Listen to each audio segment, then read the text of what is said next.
All right, folks. Welcome to the Standing Committee on the Economy. I'm Colleen Young, and I'll be chairing the meeting this afternoon. We have sitting in for Jennifer Bowes, Nor Berkey. We have member Jared Clark sitting in for Alina Young, and we have Daryl Harrison sitting in for Delbert Kirsch. We also have members Ken Francis, Greg Ottenbright, and Doug Steele joining us here. Today, the committee will be considering the estimates for the Ministry of Trade and Export Development, Innovation Saskatchewan, and the Ministry of Immigration and Career Training. We will take a 1-hour recess at 5:30, and we will first consider the estimates for the Ministry of Trade and Export Development, and we will begin with consideration of Vote 90, Trade and Export Development, Central Management and Services, subvote TE01. Minister Harrison is here with his officials, and I ask officials the first time you speak to say your name and your title at the mic, and Hansard will turn the mics on for you. So, Minister, you can begin by introducing your officials and then your opening remarks. Great. Well, thank you very much, Madam Chair, and thank you to committee members for being here this afternoon. Today, we have a number of officials from Trade and Export Development that are joining us. To my right, Jody Banks, Deputy Minister. Tyler Lynch, Assistant Deputy Minister, Economic Development, behind. Kevin France, Assistant Deputy Minister, International Engagement, to my left. Lindsay Freistad, Assistant Deputy Minister, Strategic Policy and Competitiveness, behind. Jay Tenike, Executive Director of Marketing and Communications. Matt Smith, CEO of the Saskatchewan Indigenous Investment Finance Corporation, behind. And Rob Swallow, our Executive Director of Corporate Services, behind as well. The Ministry and I are very proud of what Trade and Export Development has been able to accomplish, not just over the last year, but over the last number of years. We've seen record private investment into our province and international exports to over 160 countries. And that doesn't just happen by accident. It happens because of the tireless efforts we put into ensuring the world knows that Saskatchewan is the best place to do business. We're committed to strengthening our international relations and making it easy to do business here at home. We've worked hard to create the competitive business environment we're experiencing today, one where investors can utilize our suite of incentives and tax credits across all sectors, one that continues to grow the economy, create jobs, and provide opportunities for all those who call this province home. This year, we worked hard to grow our presence in international markets and make meaningful connections with our partners. We've also focused on supporting those already doing business here in Saskatchewan because, after all, we know the majority of private capital investment in the province is reinvestment by companies who have already made investments here. These relationships help us reinforce our reputation as the stable and reliable supplier the world needs to ensure energy and food security. Building on that success is our priority as a ministry. I'm also committed to continue standing up for Saskatchewan and growing our province's profile on the world stage, both nationally and internationally. We'll continue to stand up for our province and push back against policies and initiatives that aren't in the best interest for our economy or Saskatchewan. As a province that exports nearly 70% of what we produce, we will continue to ensure Saskatchewan's voice is heard to promote increased market access and the reduction of trade barriers. Because of our reliance on exports, it's vital that we work with our partners here at home, throughout Canada, and across the globe. We are also committed to using the Canadian Free Trade Agreement to strengthen internal trade and reduce regulatory barriers here within the country. This is crucial to ensuring goods and services can flow efficiently and effectively throughout Canada and beyond. Alongside our commitment to create a business-friendly environment, Trade and Export Development supports the work of Saskatchewan's Red Tape Reduction Cabinet Committee. This committee just celebrated its 10th year anniversary, and it's been a great decade. Through the hard work of the committee in identifying and addressing excessive, unnecessary, and duplicate requirements, red tape reduction has saved Saskatchewan businesses over $682 million since 2014. The committee has reviewed 249 business-related regulations and over 21,000 compliance requirements. They also launched the Help Cut Red Tape webpage to allow businesses and the general public to share their priority areas that inform the province's regulatory modernization work. All of this and more is why we are seeing substantial economic growth in Saskatchewan. This year's budget is $40.589 million, similar to our 2023 and 24 budget. Our ministry's goals remain the same: to strengthen the provincial economy for the benefit of Saskatchewan people. We're continuing to focus on international engagement and attracting investment into the province. Year after year, we are seeing more connections made, more partnerships formed, more markets reached, and more positive outcomes for the people of Saskatchewan. We're staying the course because it's working, and the numbers prove it. The ministry's work has helped support Saskatchewan businesses to export $49.3 billion in product in 2023. The second highest year for international exports in provincial history. Of that, we saw a fourth consecutive year of record agri-food exports valued at $20.2 billion. This means we've already surpassed our 2030 growth plan target of $20 billion in agri-food exports years ahead of schedule.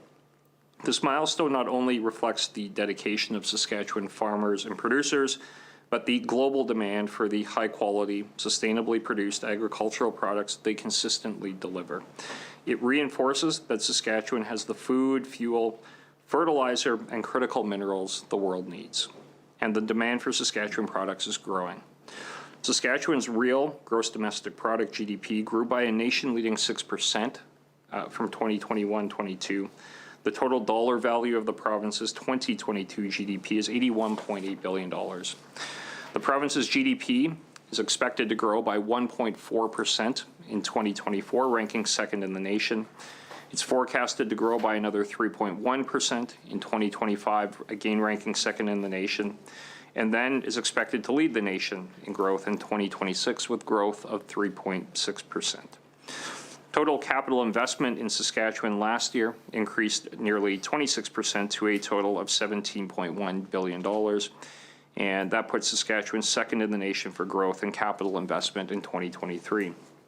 And it's expected to go up more by a remarkable 14.4% to $19.6 billion next year. This growth is expected to lead the nation in 2024. What's truly exciting is that we're not just seeing this growth within one sector, it's in all sectors.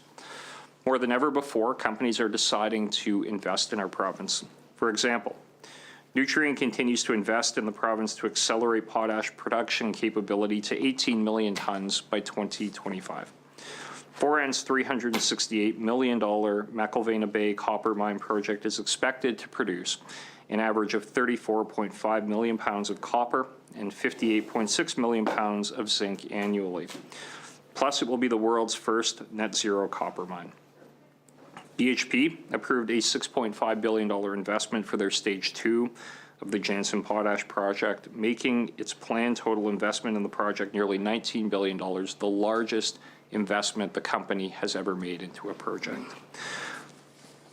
This will double production capacity to approximately 8.5 million tons per annum. Karina Gistelnik, potash asset president for BHP, said it best herself, and I quote, "Saskatchewan's world-class resource base, highly skilled talent pipeline, and stable and supportive regulatory and investment environment all gave BHP the confidence to make the largest single investment in the company's history right here in Saskatchewan. With this amount of faith from our investors, it's clear Saskatchewan is on the right track. Just last summer, Louis Dreyfus Company LDC announced expansion of its canola processing complex in Yorkton. Not long after that announcement came another from LDC for a new pea protein production facility. In total, these projects will create 120 jobs and have lasting benefits for the surrounding communities and the producers of our province. And then there's Donald's Fine Foods, new $60 million processing plant in Moose Jaw. This will be the largest sow plant in Canada and has capacity for 225,000 sows, and then can employ as many as 200 people when fully operational. So we see these new facilities being announced and built. Companies who have called Saskatchewan home for generations are expanding as well because of the huge increase in demand. Crestline Coach is expanding its facility in Saskatoon by an additional 30,000 square feet of manufacturing space. Pro Metal Industries, which is proudly owned by Pasqua First Nation, is expanding its existing facility in Regina, in addition to their new facility, which is set to open in 2024. But it's not just our province's private capital investment that's growing. We continue to see record population increases too. More people than ever before are choosing to call Saskatchewan home. Just a few weeks ago, We announced an increase of 30,000 people in 2023. Statistics Canada made that announcement, bringing our total population to an all-time high of 1,225,493. As our population grows, our economy grows, and people have more incentive, more income to invest back into the businesses and organizations in our communities. We're growing our province to provide a better quality of life for everyone here, now and into the future. Whether on the economic or population front, this growth is thanks to the hardworking people and the businesses and entrepreneurs located right here in our province. Through this hard work, we're on track to meet and even exceed many of our ambitious growth plan goals by 2030. These include creating 100,000 new jobs, increasing the value of our exports by 50%, growing Saskatchewan's agri-food exports to $20 billion, expanding private capital investment in Saskatchewan to $16 billion, increasing the number of international markets to which we export more than $1 billion, and crushing 75% of the canola Saskatchewan produces. These are lofty goals, but we're meeting them through our strong partnerships and attractive business climate. To bolster our economy even further, this year's budget provides $500,000 through a minimum revenue guarantee to the Regina Airport Authority to support a U.S. direct flight. WestJet and the Regina Airport Authority announced this new direct flight from Regina to Minneapolis in November of 2023. This is in addition to Saskatoon Airport Authority's recent announcement of WestJet's Saskatoon to Minneapolis flight moving to a daily service beginning later this month. These flights to Minneapolis represent more than just an opportunity to fly to a U.S. city. Minneapolis is a key hub, and the direct link means Saskatchewan's connection to our largest trading partner and our neighbor gets even stronger. That gives us more connections to the U.S. for business, tourism, and families. Another goal that Trade and Export Development focuses on is Indigenous economic opportunities. In March, Trade and Export Development's Indigenous Economic Development Branch hosted the third annual Indigenous Business Gathering. More than 700 people from Indigenous and non-Indigenous businesses, municipalities, crown corporations, government ministries gathered for this significant event. All of them with one thing in common, and they're all looking to develop supply chain procurement and partnership opportunities. The event featured over 85 trade show booths, creating a space for organizations to form new business relationships. Chief of Lac La Ronge Indian Band, Tammy Cook-Searson, who also serves as president of Kitsaki Management, provided the keynote for the 2024 event and had this to say, quote, "Events like the Indigenous Business Gathering are crucial because they foster a unique platform to connect, share knowledge, and build partnerships. Having the opportunity to showcase both the opportunities to do business with and the vibrancy and resiliency of Indigenous businesses contributes significantly to the success of the wider economy and creates diverse and purpose-driven workplaces," close the quote. The province continues to support positive relationships with Indigenous communities and helps advance economic reconciliation in the province through the Saskatchewan Indigenous Investment Finance Corporation, or SIIFC. And my understanding is the federal government just announced a program largely modeled on SIIFC in the budget that they just rolled out today.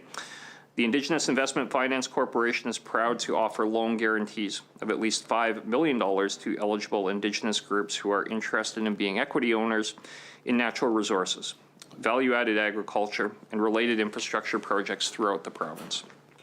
This is vital to growing, strengthening, diversifying our economy, and improving the quality of life for the people of Saskatchewan. That quality of life means ensuring opportunities for good jobs and a strong workforce, which is something the Ministry of Immigration and Career Trainings recently announced building the workforce for a growing economy. The Saskatchewan Labour Market Strategy will help with. And of course, Trade and Export and Immigration and Career Training work closely on these items. This new labour market strategy is the roadmap to a secure labour force that keeps pace with the growing demands and opportunities of our economy.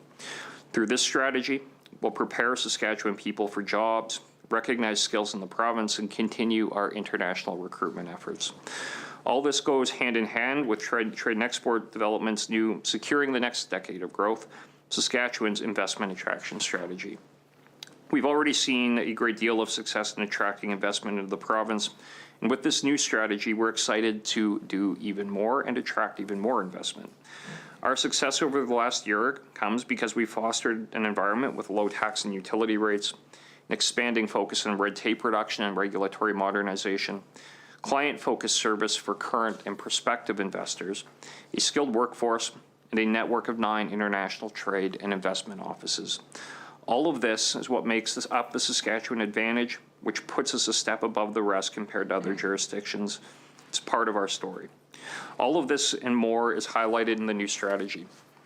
Released last month, it's our roadmap to increasing investment in the province to the benefit of everyone who works and lives here. And it's part of our message to the world. Saskatchewan is an excellent place to invest and to do business. The new strategy is designed around 3 main themes. The first theme is build, focused on creating opportunities in new and emerging sectors that are driving the new economy. These new opportunities include critical minerals, and we just had a very exciting announcement 2 days ago in Saskatoon with the French Republic. The Trade Minister of France and I made a very significant commitment and signed an agreement. Advanced manufacturing and clean technologies, amongst others. The second theme is grow. We know most private capital investment in the province is by reinvestment from companies who are already in operation here. We want to capitalize on existing strengths in Saskatchewan's key sectors such as potash, uranium, agriculture, energy, manufacturing, and forestry. The things we've been doing well for decades. Our final theme is connect. Connecting the world to Saskatchewan and Saskatchewan to the world. We want the world to know what Saskatchewan has to offer. To do just that, we've launched a new website as a part of our effort, investsask.ca, which will serve as a gateway to our province for international businesses and investors, providing an overview of the major economic sectors and world-class investment opportunities in Saskatchewan.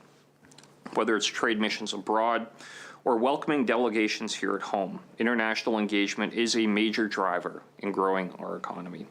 And we continue to grow our global reputation as a stable supplier of food, fuel, fertilizer, and critical minerals. Our international engagement is key. Through our network of 9 international offices, we are introducing Saskatchewan to new markets and potential partners and investors. We're supporting Saskatchewan businesses, recruiting students, and attracting talent for our labor market. And we'll continue on our path because our international engagement is working. It's thanks to this engagement that we continue to find new markets, see record exports, and will achieve and surpass our growth plan goal of attracting $16 billion in capital investment. The new and expanded incentives within the strategy will build on an already strong suite of existing programs in the province, and it's incentives like these that make us the attractive jurisdiction for investment we are today. And we need to remember we are competing for a bad investment against every other jurisdiction, not just within Canada, but around the world. The strategy makes choosing Saskatchewan not just an easy decision, but the right decision. Thanks to our cross-ministry approach, we've worked collaboratively to ensure a cohesive strategy that benefits all Saskatchewan people. But we know that just this strategy is enough to share Saskatchewan's great story. We are a province that is dependent on trade. 1 in 3 jobs in Saskatchewan is tied directly to exports. So it's imperative that we remain aggressive on the global stage, actively seeking out new markets and opportunities for Saskatchewan-based companies, working with Saskatchewan-based companies, and working with those who are looking to invest with us. We understand that international engagement is a major driver to grow investment, and the value of our network of 9 international offices providers becoming more important than ever. To support our offices in Mexico, the United Kingdom, Germany, the United Arab Emirates, India, Singapore, Vietnam, China, and Japan, goes beyond liaising with international organizations and governments. They're crucial to connecting Saskatchewan companies with new markets so that their products can reach even further. Black Fox Farm and Distillery is a prime example of the power of these connections. Co-owner Barb Stefanishin-Cote had this to say about the offices, and I quote, "When you're looking at an industry like ours, you're looking for global markets. Right now, we do sell across Canada and to Alberta and Ontario. We needed to expand to reach to make this a truly global business. It's been beneficial for us to have the Saskatchewan trade offices in different countries around the world. Having them in China and Germany and also in the UK has been really, really beneficial." This past year, the ministry has led missions to the United States, India, Germany, Mexico, the United Kingdom, Poland, Philippines, Singapore, and the United Arab Emirates. The Saskatchewan-Mexico office supported Canadian Western Agribition by increasing awareness of the province's capabilities in the sector in Chile, Colombia, and Mexico. As a result, 18 Mexican cattle genetic buyers visited Saskatchewan and attended the Canadian Western Exhibition in November 2023, with anticipated sales of $1 million in the next 12 months. Saskatchewan's United Kingdom office, alongside our government, advocated to include biomass in the Government of Canada's Clean Electricity Investment Tax Credits. The success of these efforts has enabled further progress on 2 biomass development projects in the province by a UK company. Germany saw 23 Saskatchewan companies attend Agritechnica, Europe's leading trade fair for agricultural machinery, resulting in over 730 trade leads and over 170 deals with anticipated sales of over $16 million. In March, the United Arab Emirates office supported a recruitment mission to Dubai, where 177 applicants were interviewed over 4 days with an aim to fill 150 positions. And we are proud to say that the target was exceeded and job offer letters were provided to 166 applicants. Saskatchewan has worked incredibly hard on its relationship with India. And because of our dedication, in 2023, the Premier accepted the Canada-India Business Council Member of the Year Award on behalf of the people of Saskatchewan. Growing trade volumes with India, and they have been growing, will continue to illustrate the success of our presence in market, and continued outcomes will be realized. Saskatchewan's Singapore office supported a labor recruitment mission in the Philippines, which led to 1,400 job interviews and over 39,000 job applications, as well as over 1,000 anticipated nominations for permanent residency through the SINP. Negotiations to establish a bilateral framework with the Department of Migrant Workers highlighted the importance at the highest level of the Filipino-Saskatchewan relationship. In Vietnam, a memorandum of understanding was signed between the University of Regina and the University of Da Nang. Saskatchewan Polytech also signed a memorandum of cooperation with Tra Vinh University in Vietnam. Both of these aim to share knowledge and help build our future workforce. In November 2023, Saskatchewan's China office supported an MOU between Pulse Canada and the China-Canada of Commerce of foodstuff, native produce, animal byproducts. This MOU provides an opportunity to strengthen ties between Canada and China's pea protein industries.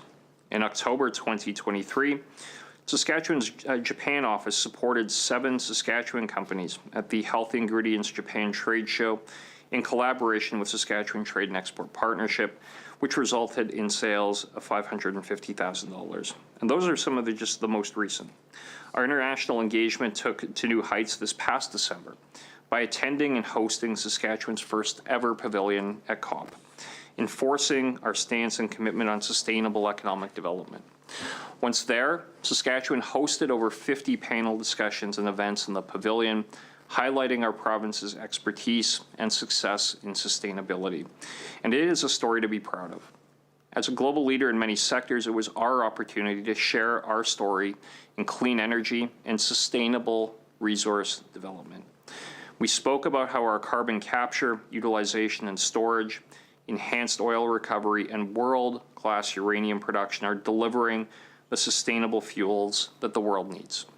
For example, Saskatchewan's enhanced oil recovery projects have sequestered more than 40 million tons of CO2 over the last 25 years. That's enough carbon to make 4.5 million homes energy neutral for 1 year. We spoke about the progress we're making in nuclear power in our own backyard as we continue to develop both small modular reactor and micro-reactor projects. It only makes sense since we're home to the largest high-grade deposits of uranium in the world, all of which are used extensively for nuclear power around the world. When it came to critical minerals, we shared our ability to supply the world with the resources they need ethically and sustainably. Whether it's potash, helium, uranium, rare earth elements, copper, lithium, and more, we can be the global critical mineral hub the world needs, and we are. On the agriculture front, we had many discussions around our expertise in sustainable farming solutions, including the use of zero-till farming. Research commissioned by the Global Institute for Food Security found Saskatchewan's net carbon footprint for canola and wheat was more than 60% lower than competing jurisdictions. But it wasn't just our government sharing the story, it was Saskatchewan businesses themselves. Approximately 60 Saskatchewan businesses, institutions, and organizations joined the delegation to share their stories. Here's just some of what these organizations had to say. Rona Delfrari, Chief Sustainability Officer for Synovus, said, quote, "Participating in the discussions at COP28 provides the opportunity for us to share advancements we've achieved and also gather ideas from business leaders, governments, and researchers from around the world to help further progress our decarbonization efforts." Chris Lane, CEO for Economic Development Regina, said, quote, "COP28 provides a unique opportunity to exchange knowledge on climate-friendly production of commodities and energy. As the home to an emerging energy and renewable sector, Regina has a vital role to play in those discussions, and we look forward to sharing our story with the world."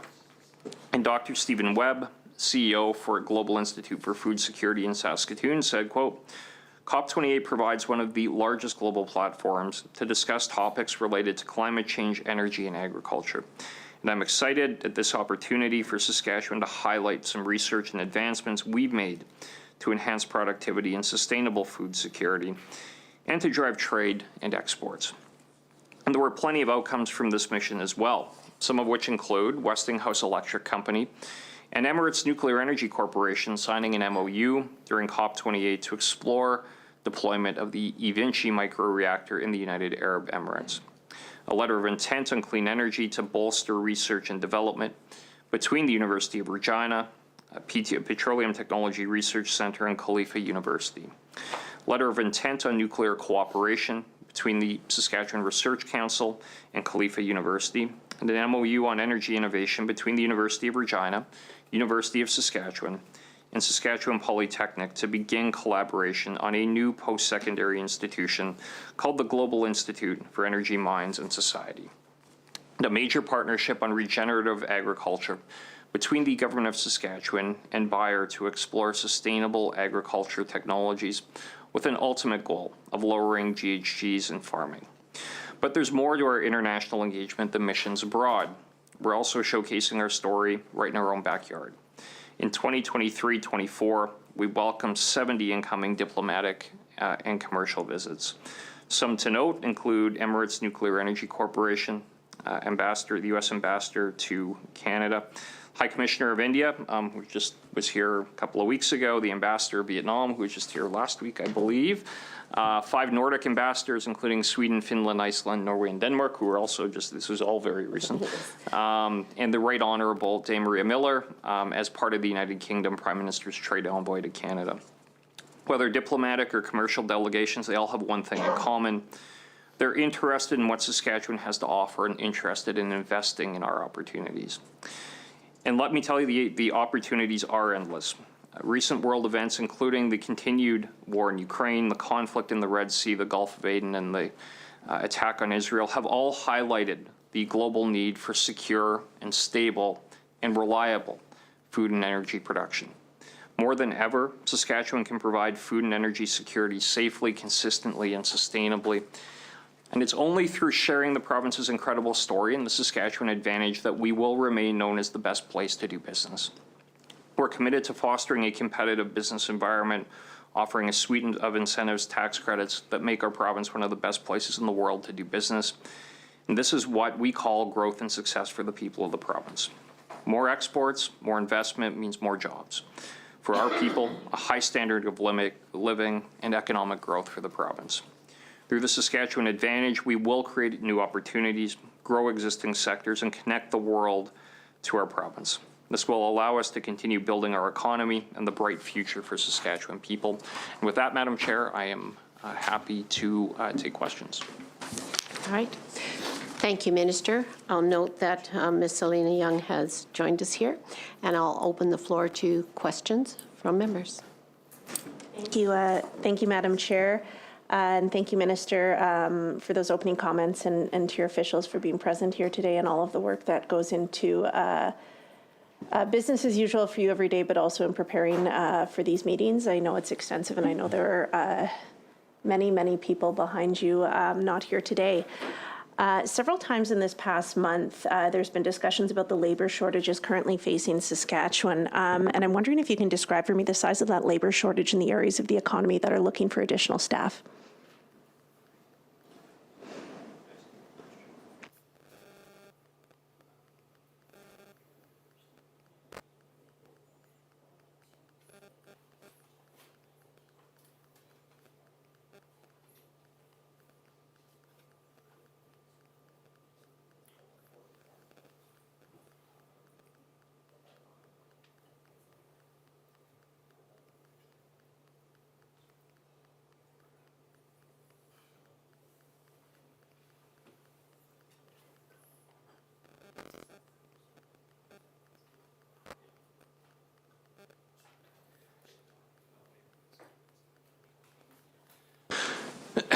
All right, no, appreciate the question. So I actually just looked at some of the team behind us. It looks like we have one other individual who has joined us here, former senior public servant.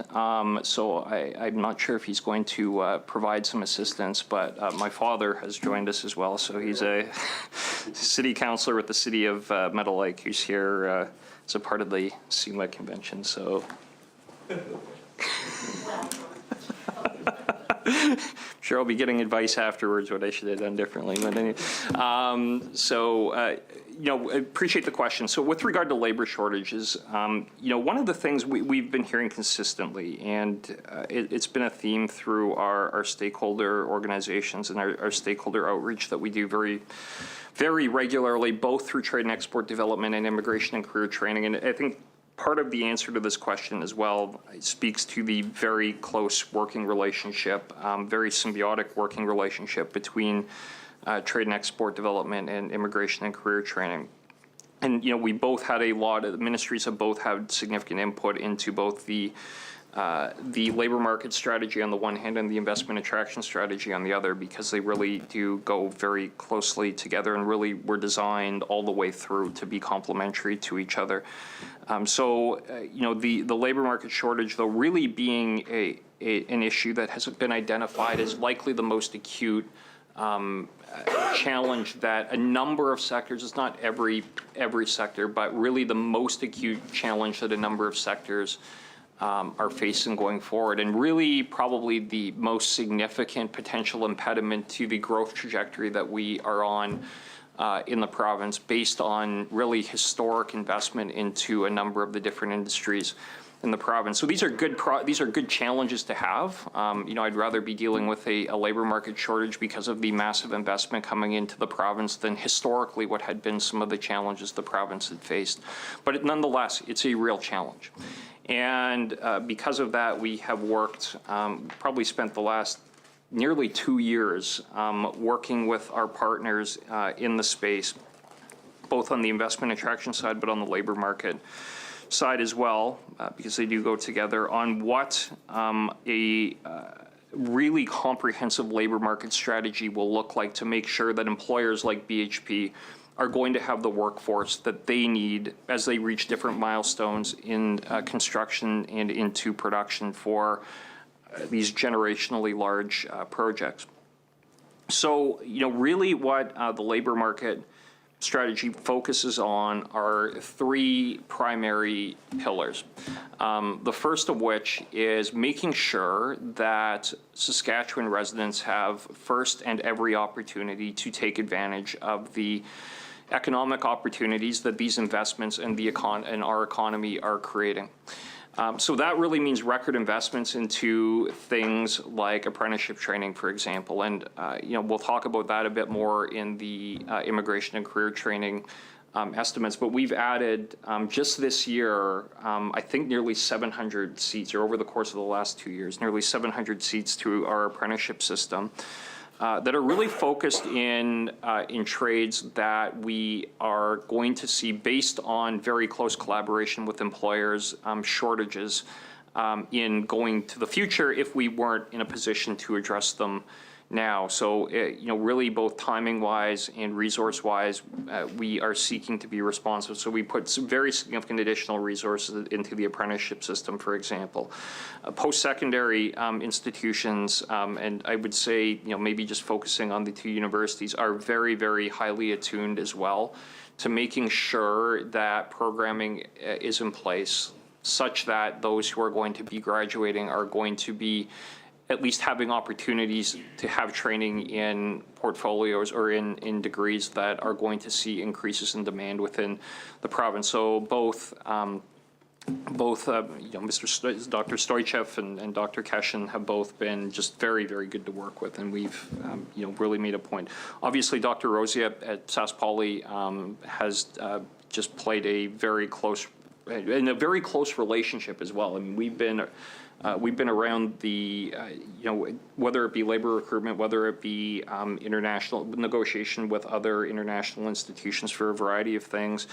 Our post-secondaries have been integrally involved with our international engagement efforts and very, very closely aligned with our international offices and making sure that they have access to the folks that they need to. And, we have a number of quotes. I'm maybe going to, I'll table some of these later. I'm not going to go through all of them, but literally we have 50 pages of quotes from stakeholders, a big part of which are academic stakeholders, about the value from our international engagement efforts.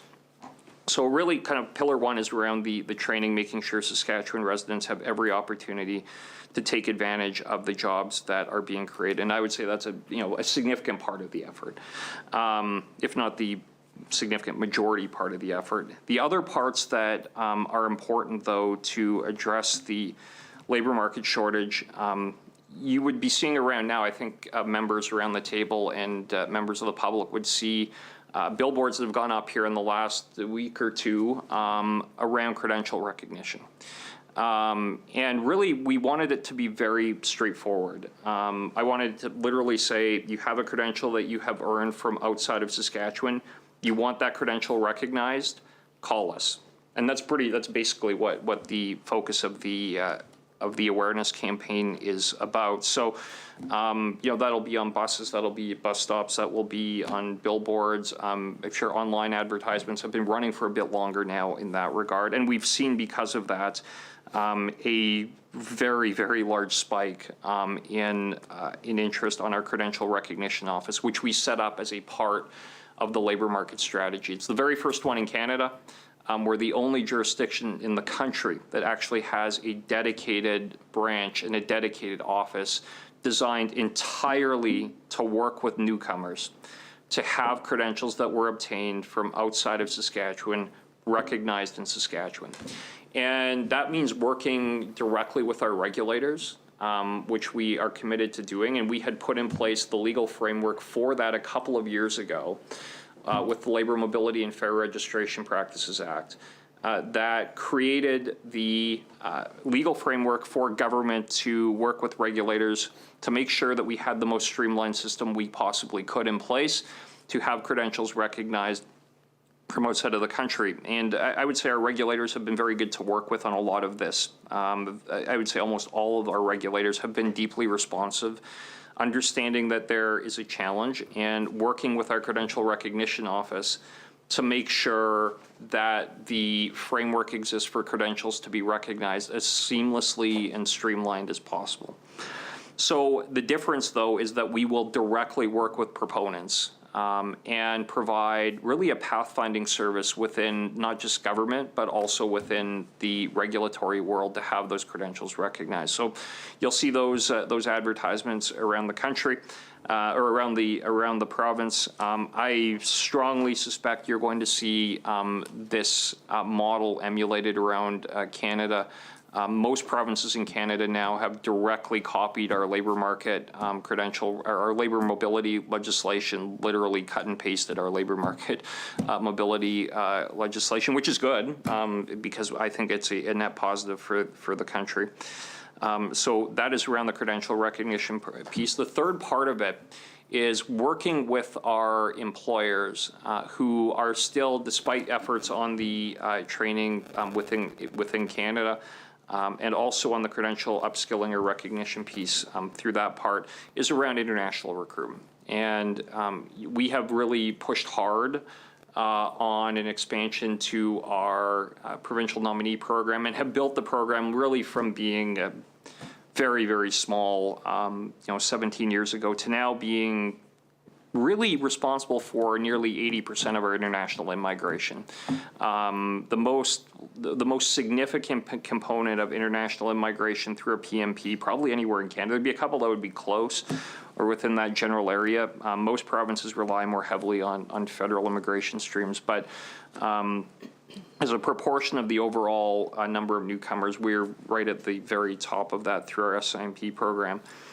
So we want to make sure, though, that even with that significant growth in the SIMP program and the additional authorities that we had sought, really quite assertively with the federal government, and frankly have received most of. You would not hear the federal government quite, I think, announce that they have given us everything we wanted, but we got most of the way there. There's still a few things left that we proposed in our immigration accord that we want to see patriated to our authority through our PMP, but we'll keep working on that.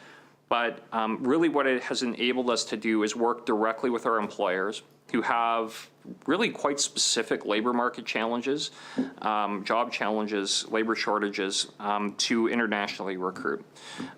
So the two missions we did last year that had a significant recruitment component were to Poland. And that was really focused on Ukrainian refugees. I think there's about 3 or 4 million of whom are in Poland. Many of whom had the QIT visa that would enable them to relocate and work to Canada. And we wanted to use both the QIT component to that, but also our SIMP program to make sure that there was a long-term path to PR and to citizenship ultimately.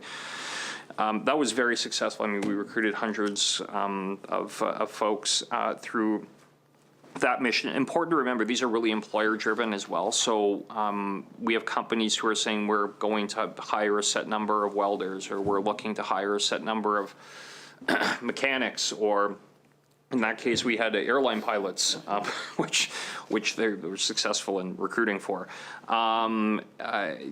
So building on that model, we went to supported a mission to Manila, and I think we had about 30 plus employers on that mission to Manila who were seeking to hire, I think, about 300 or 400 jobs. So we were, hopeful that we would be able to reach that number. As it turned out, not only did we reach that number, there was just an overwhelming degree of interest, and we were out of that issued I think nearly 1,000 PR nominations. Again, directly hired by employers, and kind of what happened in that case, where you would have a company, I won't kind of single individual companies out, but they would be seeking to hire 8 mechanics. And we had one company that ended up coming back with like 22 or something, and it was, a area of acute shortage that they needed to have filled. There were a couple examples on the welding front like that as well, where you have really international standards in a lot of these spaces, and especially in the trades. And we're able to facilitate the recognition of those credentials through our credential recognition office, issue nominations in the most streamlined way possible. Literally everybody there, we're turning nominations around in hours on the ground, and it really, as a model, worked very, very good. So we're looking at options. We might talk about that maybe a bit in ICT estimates, but on how to expand that model. TED obviously plays a central role, though, in supporting those international efforts on the recruitment front. So 3 pillars: training our folks here in Saskatchewan who are already here, credential recognition and upskilling credentials for those who are here as well, but had a credential from outside of the province, and recruiting internationally. Thank you very much. I'll return to the original question. Can you describe for me the size of the labor shortage in the areas of the economy that are looking for additional staff? Yeah, I mean, I think we addressed that in both the opening remarks and through that somewhat in-depth reply. I mean, we're having labor market shortages in virtually every sector of the economy. More acute in some areas. That would be which changes over time as well. I mean, that's one thing. It's a pretty dynamic space with regard to labor market. You would have, I think, Hospitality Saskatchewan that would say that they have had at different points, probably less acute right now than it was a year and a half ago. And that probably that's a reflection of the fact that some of the tailored labor market programming and ICT programming we put in place was effective in addressing some of the challenge they had in the service and the hospitality industry. I would say that where we really are having a challenge right now, or some of our large employers is around that trade space, and it's where there's a projection that we're going to have, and these aren't just projections picked out of the air. I mean, this has really come to by working with employers like BHP, like Nutrien, like Mosaic, like Cameco. They know what percentage of their workforce in particular trades are going to be either retiring in the next number of years, or what they're going to need as far as new employees to actually fill the jobs that are being created because of investments in capital expansion. So that really is an area where we focused on. So that is why we made significant increases into investment in the apprenticeship training space, including, an additional allocation of about $1 million right before, just a few weeks ago, in addition to what we had announced already as far as new seats the previous year, in addition to the additional seats that we had announced in the budget just not that long ago. Healthcare, obviously, yeah, that's a big one. The Ministry of Health would probably be better positioned to talk about some of the recruitment efforts, and in those spaces, we do support on that, but really a lot of those are led by the Ministry of Health as far as the recruitment efforts. But we do provide support through our international office network, and through I think increasingly through our credential recognition office will be playing an important role in that.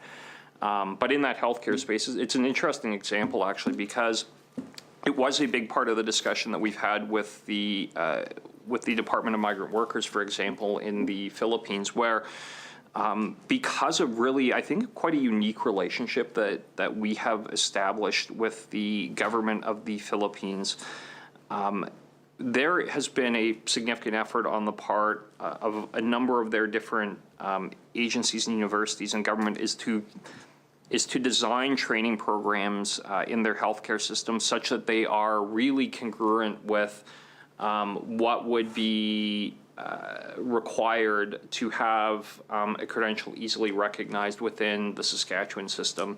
So we've worked very closely, the Ministry of Health have worked closely with them on that, but that's something that, an area where obviously there is always room for more. So we've worked there. I'll maybe leave it there.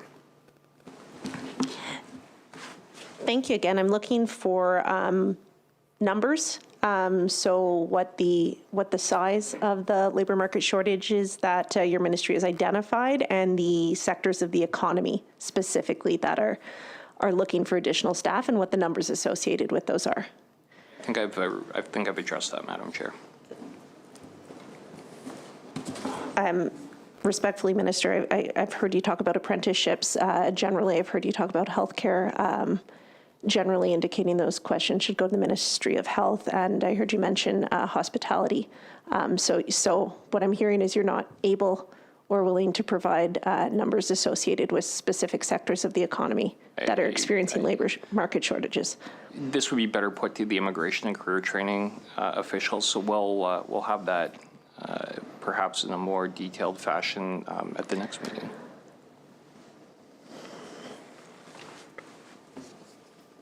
So then, as Minister for both Trade and Export as well as ICT, one of your responsibilities is obviously to work with these ministries to ensure that the various areas in government are working to ensure that people are either being trained, matched, or brought into Saskatchewan to fill those shortages. In addressing that, you've spoken to the three pillars of your labor market strategy, and that would be how you'd choose to address that. Yeah, well, I'm happy to go through them again. So I'm not sure. We've already gone through, I I'm think, not sure 40. the member had quite heard what we were talking about. So, really what we are talking about in the labor market strategy, Madam Chair. Can I just answer? Your question is a valid question, but the ministry folks that would probably have the numbers are not the folks that are here at this moment. So I'll move on to it can be a new left. question then. Thank you, Madam Chair.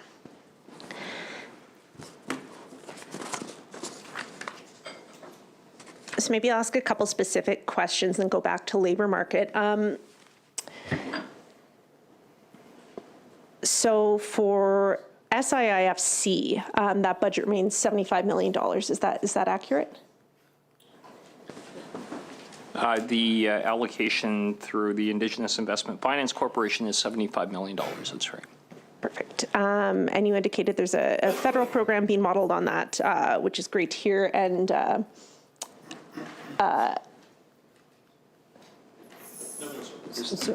What was the question? eligible applicants are able to apply for up to $5 million. Do you believe the size of this allocation is sufficient? Both the $5 million and the $75 million for the program overall? Well, I would say that, number one, I think it's important to have context around what we have done. This was really something that's never been done in Saskatchewan before, Madam Chair. We had worked with, and I think rightly identified an area where there is significant challenge. I talked about this a bit in public. It hasn't gotten a huge amount of attention from media or others, but the reality is that there are legitimate legal and constitutional barriers that First Nations particularly have in raising equity capital for investment into different projects. And the reason for that really is the nature of how the Constitution is set up as far as seizure or the ability to leverage capital that is located on First Nation. For most people, you can, for example, if you want to go to the bank and borrow money, whether it's to start a business or for whatever other reason, most people use as collateral, different physical assets that they have, whether that be land, whether that be a home, whether that be other chattels that are capable of being legally used for that purpose. The challenge that First Nations have is that on both for companies and for individuals and for governments, frankly, is that because of the unique legal status of reserve land, you can't actually borrow against the value of any property or chattel that could be relocated onto reserve by somebody covered by Section 35 of the Constitution. So this is really a genuine area in the textbook definition of market failure. And we really thought hard about how we could address this in the context of real world challenges that First Nation companies and development corporations were having, and even where there was a long-standing relationship, raising capital to have equity positions in projects or companies that were formed for the purpose of advancing an economic interest or economic objective. So the solution we came to, and I think Alberta kind of came to the solution at a similar time as us, but I mean, we had worked with them on different things, and I think we came to a spot that was similar, was that as government, we needed to be able to provide basically, and what it is, it's a loan guarantee to Indigenous governments, corporations, individuals to be able to leverage and invest in and take an equity position in different projects. So, and I think this was the right policy analysis that we worked through on this, and we worked with partners on it. And frankly, it's the same conclusion the Government of Canada came to, much too late, I would say. This actually is an area where the Government of Canada should have been leading. But without, we actually were just talking about it before because we haven't fully seen all the, Matt Smith, by the way, who runs the SIFC to my left, we actually haven't seen all of the details of the federal program, but what we have seen thus far, I think, is encouraging. And we've had significant input into some of their deliberations on this. But I would say that given the process that we had went through, this was an appropriate allocation. I wouldn't rule out there being additional allocation going into the future. There's been a very high degree of interest in the program. We're going to learn through this. One of the things we always really try and do is be nimble and responsive, making sure that whatever programs we have, we're always looking for ways that we can make them better. And that's something that I think really is a part of the culture in trade and export development in ICT. So, the short answer is I think where we are at is a good place. It's far, far in advance of where we had been, 17 years ago in this space. And I think the fact that many Indigenous businesses and governments are working through this process right now, I think speaks to the fact that there is a need and a definite interest in being a part of this. And having, we're going to continue, we were just talking about this too early days, but I think that there are some interesting discussions to be had with the Government of Canada on how we can make sure that our programs work together. We do this through integrated bilateral agreements in the infrastructure space. I think that there is going to be a lot of room for discussion with the Government of Canada in how our program can work with their program to make sure that we are maximizing opportunity for Indigenous governments, businesses, individuals to participate in projects that would be eligible. And we're not entirely sure 100% on what the federal parameters are going to be in some of those things yet. But I think there is significant room for discussion in making these programs work together. Thank you. You mentioned Alberta. My understanding is the Alberta Indigenous Opportunities Corp is funded, or has up to $3 billion available. And we're at $75 million, which is roughly 2.5% in comparison to Alberta. Is that, can you speak to that discrepancy? Well, I would say, again, by way of background, this is a brand new, a relatively new program, none of which had existed under previous governments in Saskatchewan. This was entirely our initiative moving forward. So I'm not going to rule out kind of what the future would look like. I think that there's some very exciting announcements coming, let me put it that way, about what the future of this program is going to look like. So a program 2.5% the size of Alberta's is currently sufficient? I'm not sure the member fully heard the response. So, we're always looking at what options might look like going forward on this, and stay tuned. How many projects have been funded? I'll let Matt maybe speak to where we are going through on this. We're working through many. Sure. So I'm Matt Smith, the CEO of the Saskatchewan Indigenous Investment Finance Corporation. We've had multiple discussions with a very broad range of both Indigenous and non-Indigenous proponents. We do have several applications at different stages of the application process. Certainly as the minister, mentioned, it is a new kind of initiative in Saskatchewan, and certainly there's been learning both on, from the Indigenous communities and organizations as well as, the non-Indigenous proponents. So, I want to, be respectful of kind of confidentiality, but I will say there's multiple applications in front of the SIFC at the moment. Thank you. And SIFC was launched June 1st, 2022, if I'm correct. Have any projects made their way fully through the application process? Sorry,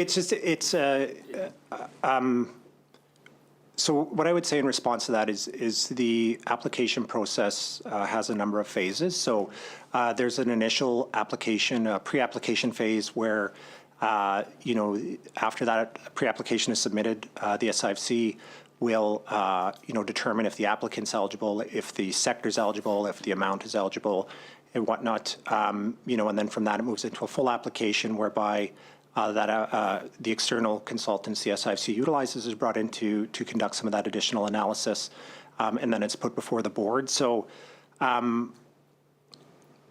would say that projects have gone to the appropriate stage in that process whereby they were determined to not move further. So I would maybe add to that, Matt put it well. We are getting, I would say for members that, pay attention kind of coming up in the next while, there's going to be some significant and exciting developments. But we can't pre-announce anything quite yet. Thank you. Has any one single project gone through the entire process and been approved and received money? No. Okay. Yeah. Thank you. Have any dollars gone out the door to project proponents to date? This is not a grant program. So I'm not sure if the member fully understands how this works. This is a loan guarantee. So the actual resources are provided by either financial institutions or partners in the project. What the role that the government of Saskatchewan plays in that is guaranteeing the loan for the Indigenous organization. So there is not a dollar outlay that the government of Saskatchewan actually makes in this process. So it's important to remember that. And I'm sure other questions if that was clear. I will, I think the minister knew what I meant, but I'll ask it again. How many loans have been guaranteed through this program and what is the value? We will be making some announcements soon. So I'm hearing none to date. We will be making some announcements soon.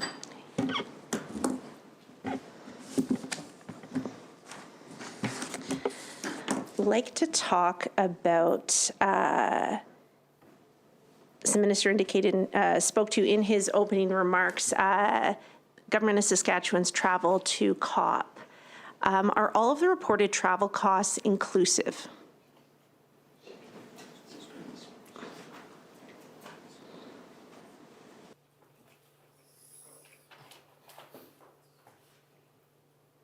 Kevin France, Assistant Deputy Minister for International Engagement. Thanks for the question. So the question was, are all travel costs inclusive that publicly reported? Yes, they are. And how many officials from the international trade offices were in attendance?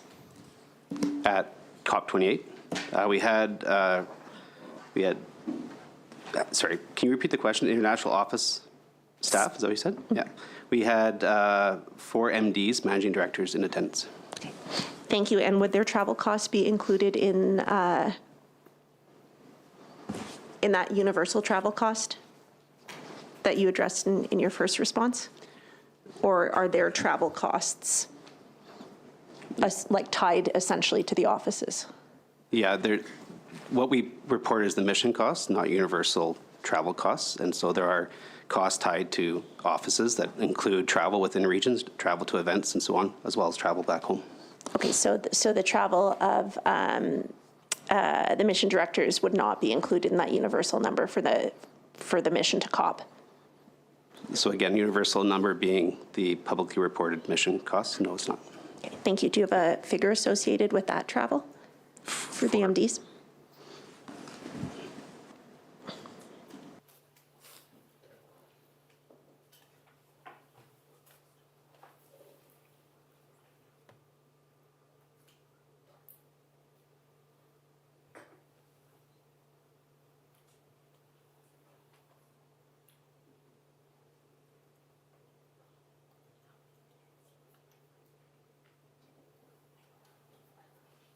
We do not have the breakdown for individual managing director travel to Dubai for COP28. So that's not available. No. Are the travel costs associated with all ministerial staff included? Yes.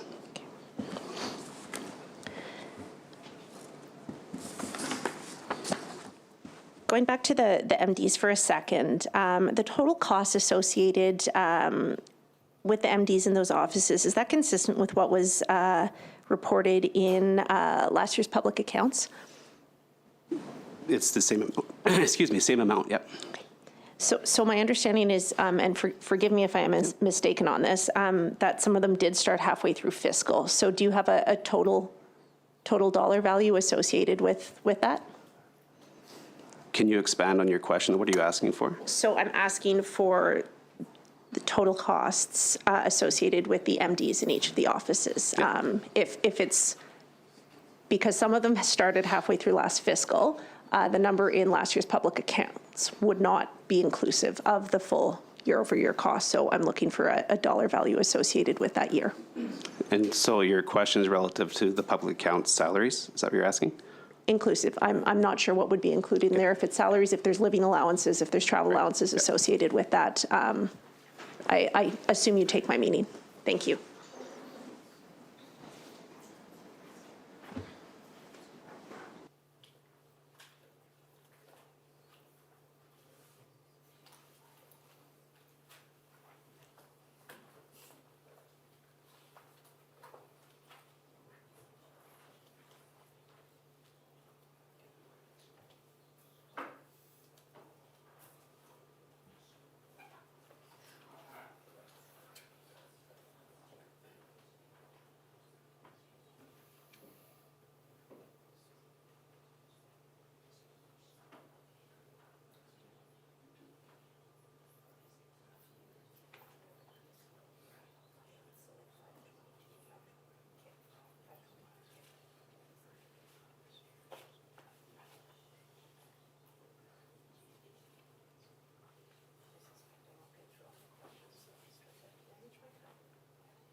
Thanks for the question. So for 24-25, the total budget for our international offices is $13.773 million.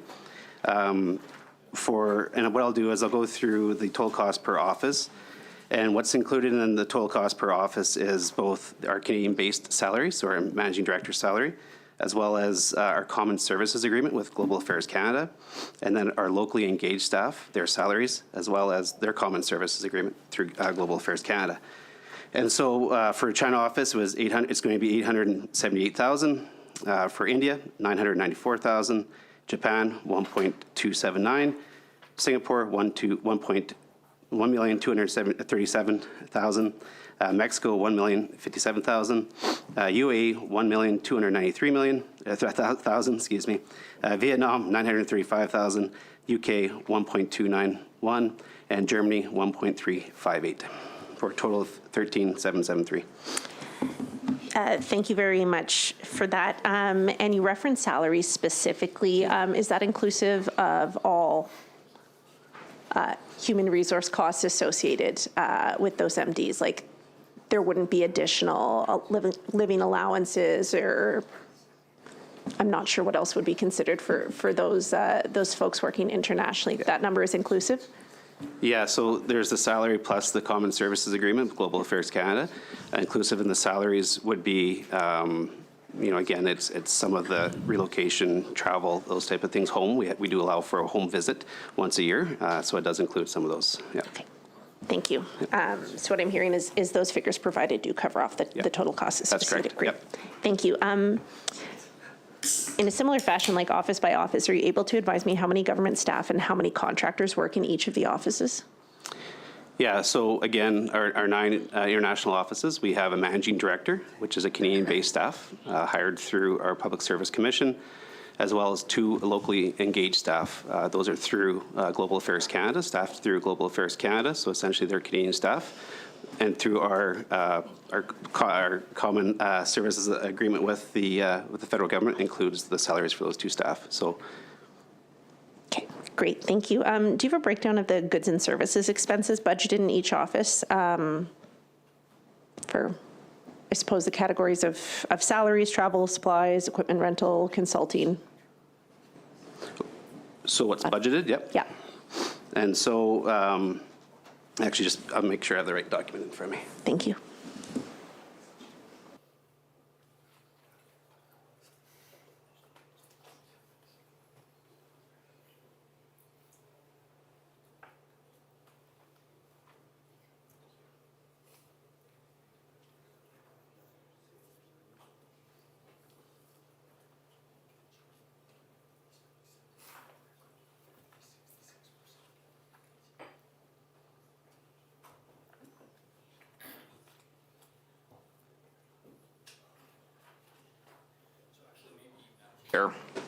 Maybe the interim officials are putting together some information, and Kevin will provide that for the committee. But I think there's an illustrative example. We provided a couple in the introductory remarks about the value of one of these of what our offices and our staff, who have been accused of being basically partisan hacks, which frankly is offensive.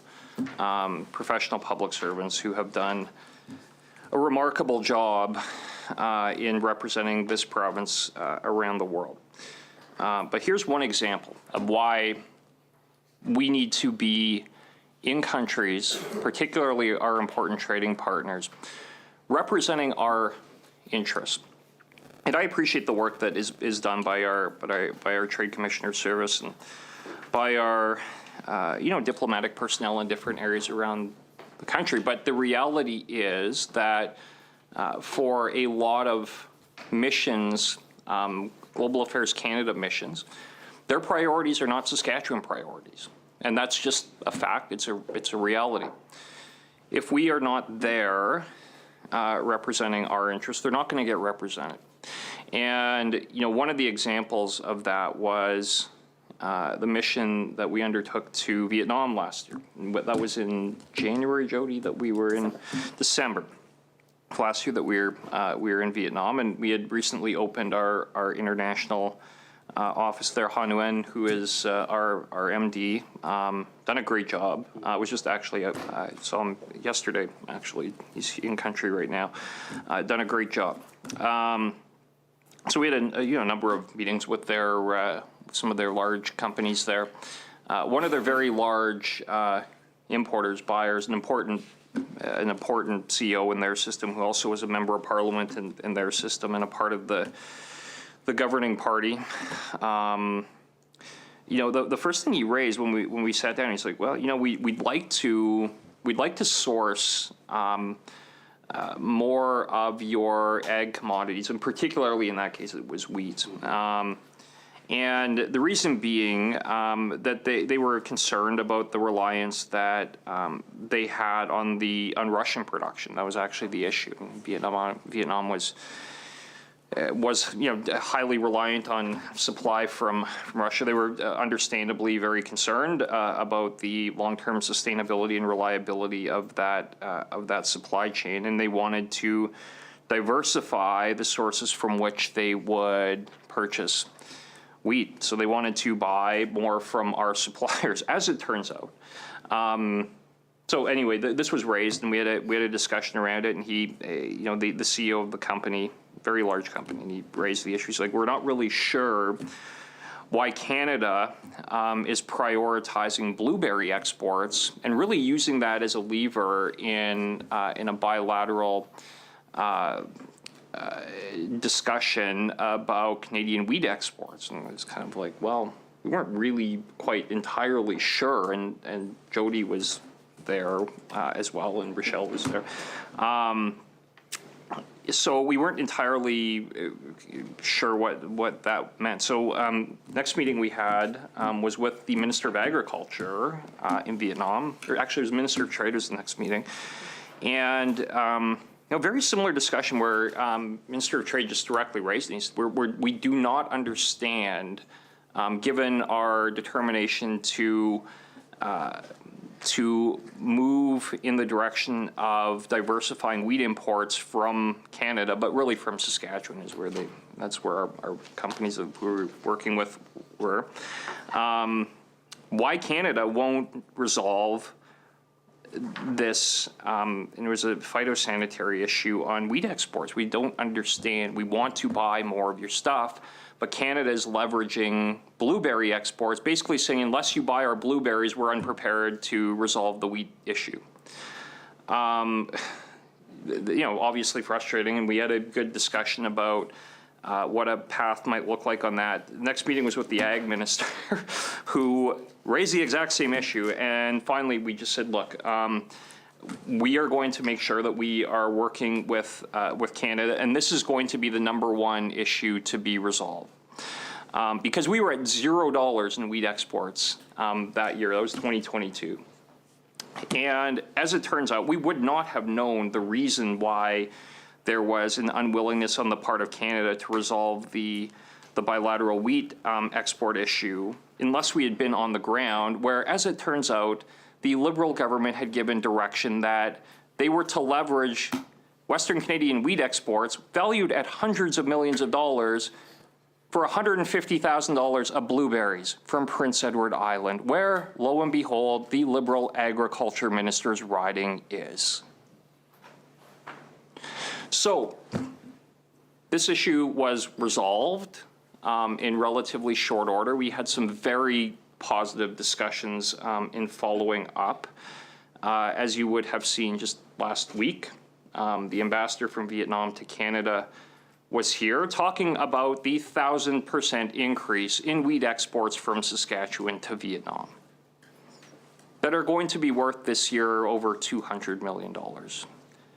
That would never have happened but for the fact that we were on the ground, met in person with the decision makers on the Vietnamese side, and were able to resolve the issue.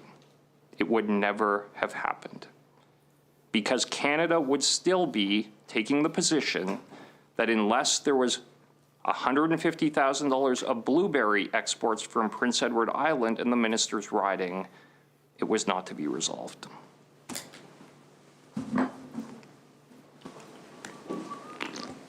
Thank you. Well, perhaps while we wait. Answer on that last question as well, right? Yeah, thanks, Minister. And just to the question in terms of what's been allocated to our offices for 24-25, we've allocated in our budget $3.9 million for operational support for each office, divided amongst the offices. I would say that it's not consistent for office per office because, again, each office demands and needs are different and they do vary. However, that's the total budgeted amount. And again, to Minister's point, I think what we've seen through our international offices, what we've seen, you mentioned COP earlier and managing directors. The reality is what COP28 provided us was essentially a place where there was over 196 countries attending, in which a lot came from, and clients came from, and relationships came from our international network. And as such, they were there to facilitate and support those meetings in market at COP28.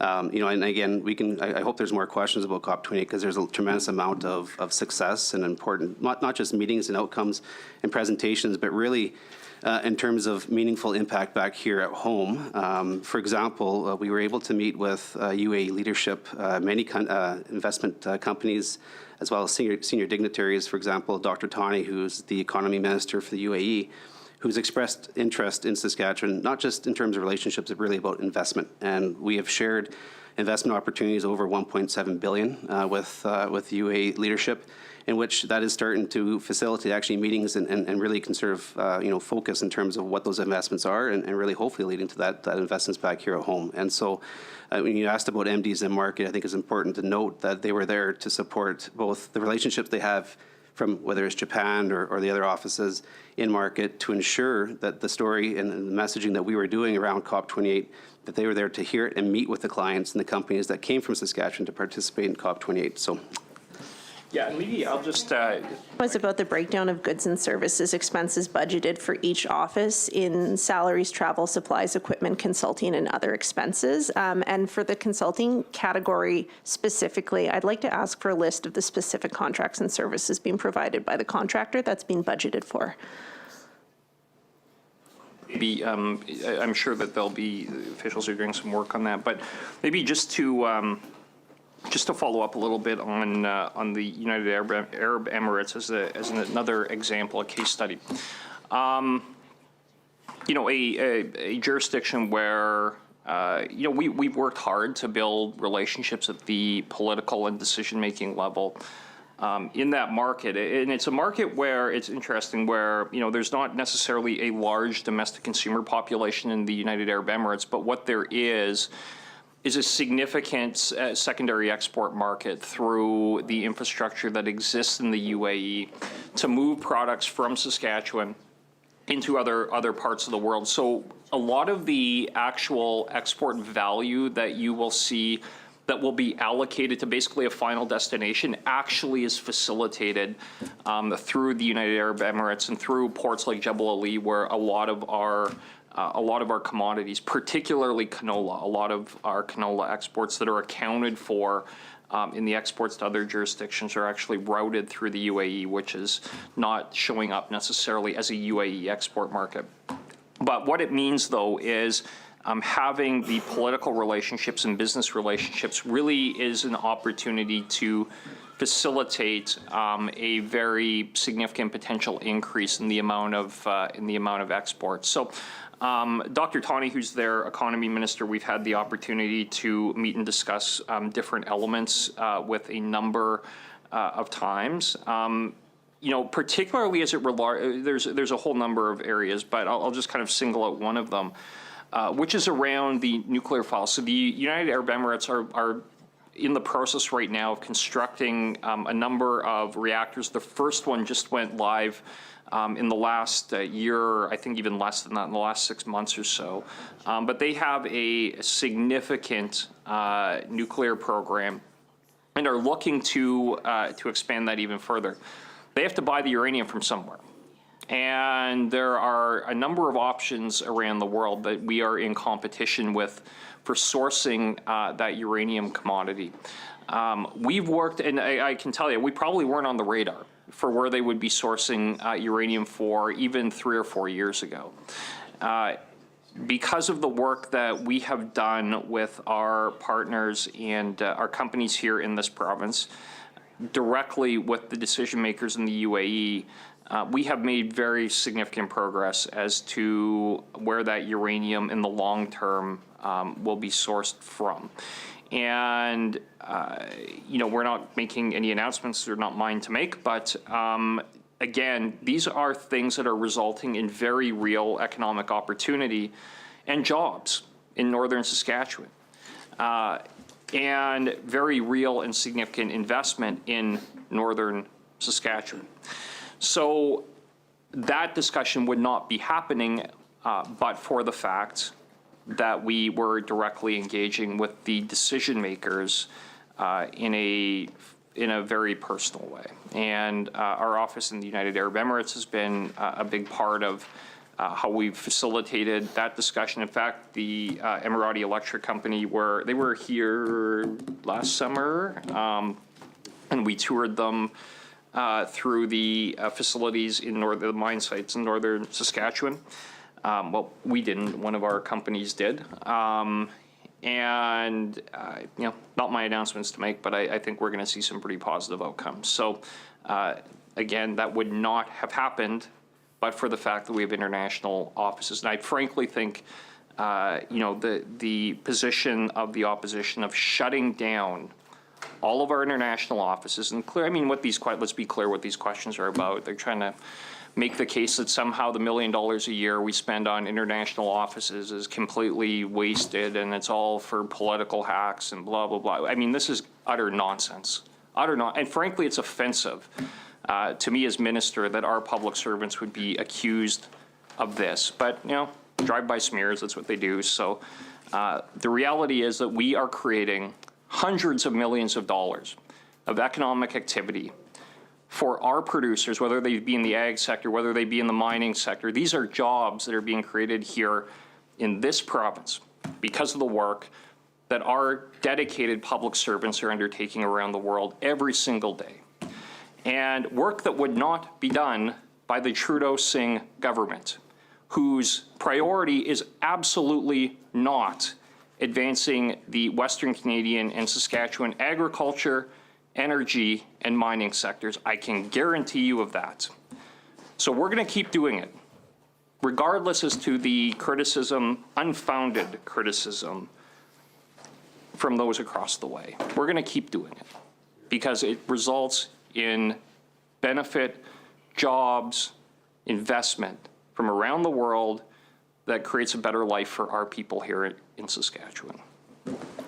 Thank you. Before your official gets the answer, I just want to pick up on one thing, Minister, that you just said, that uranium from Saskatchewan would not be purchased by those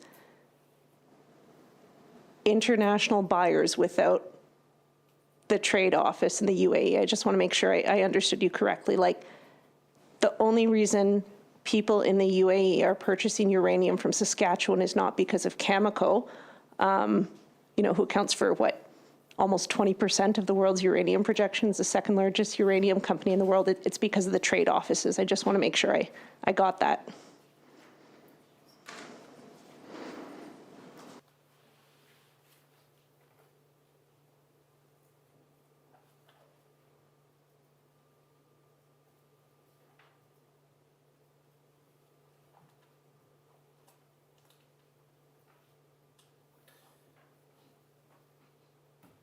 Happy to read a quote. Tim Gitzel, President and CEO of Cameco. With the intense focus on nuclear energy at COP28, it was the right time for Cameco to attend its first COP conference, which was bringing together industry and government to discuss net zero opportunities. In Dubai, Cameco joined 120 global companies and industry organizations in signing the Net Zero Nuclear Pledge, committing to a goal of tripling nuclear capacity by 2050. Over the week, we made great progress in speaking with governments, utilities, stakeholders, and potential customers about the importance of zero-emission nuclear energy powered by Saskatchewan uranium. Cameco was pleased to be a part of the Saskatchewan delegation led by Premier Moe. This week was about helping build a vision for a clean air world, and we succeeded. We can find more. I mean, the CEO Gitzel made a number of statements around that, including recording a video about the value that Cameco has found in working with our international offices, about the value that Cameco has found in working with the provincial government. We had a great announcement, actually, just a few months ago at SRC, where, as a partner with Westinghouse, Cameco being a 49% owner of Westinghouse on the Evinci reactor project. I think it's fair to say we appreciate Cameco a great deal. It's a great company, a great Saskatchewan success story. Cameco sees the value.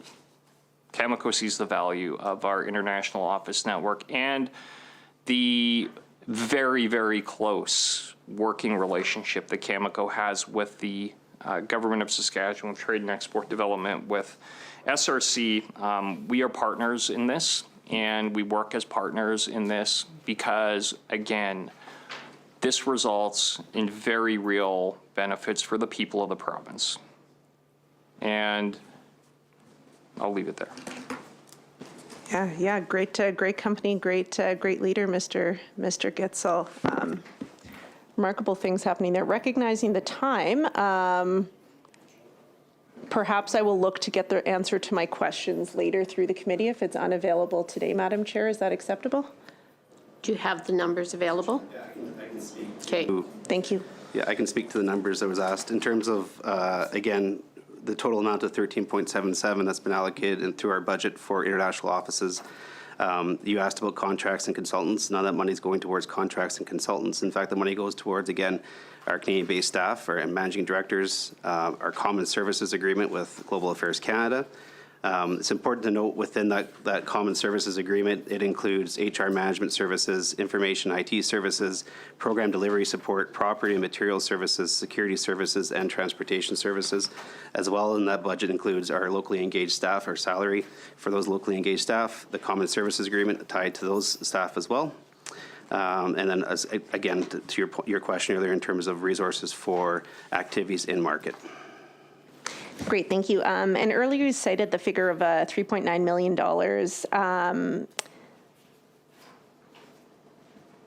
That's essentially the money that's spent on oversight and administration here in Saskatchewan for those offices as a whole. Is that correct?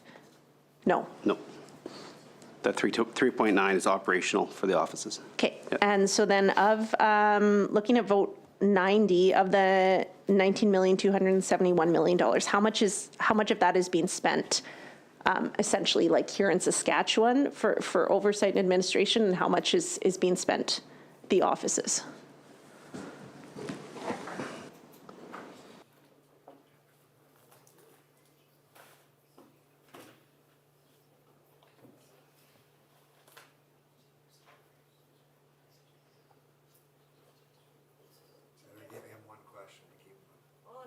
He'll be here later. We'll ask some of the same questions, I'm sure.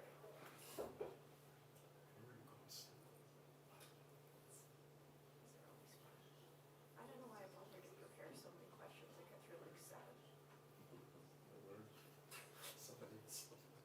I don't know.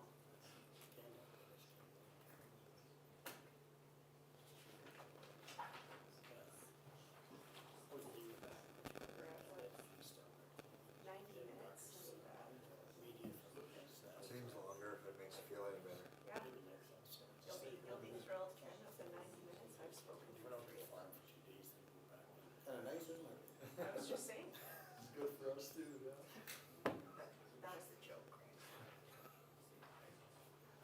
Guess not a very good one if I don't explain it. I'm sure human services years ago used to tell more complaining. Just list a lot of information. Most of your questions get answered. Well, not the specific ones. The thing is, if you go back and you look at last year's TED, and you look at the years before and the year before, you can lay them out like a concordance. The blueberry story, same thing last year. It's Say basic. the same thing in the same room every day. That's right, you're You listening. should try it. Yeah. Sorry. Year to year to year. I like that. Change your barriers. Emoji bears.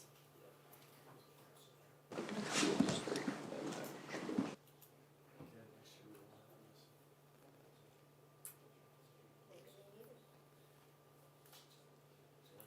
I know for a fact. Still need a couple candidates ready to come back. You can work with Randy again. I'd rather gouge out my eyes with a dull rusty spoon than an Don't go away mad, Greg. Just go away. Philosophically, ideologically, I would rather need names. Well, one more metaphor. We've got eye gouging, dominating. Anything would be better. Be better, not bitter. I'm not bitter. I'm just stating facts. Come on, Bible law, you will get facts is facts.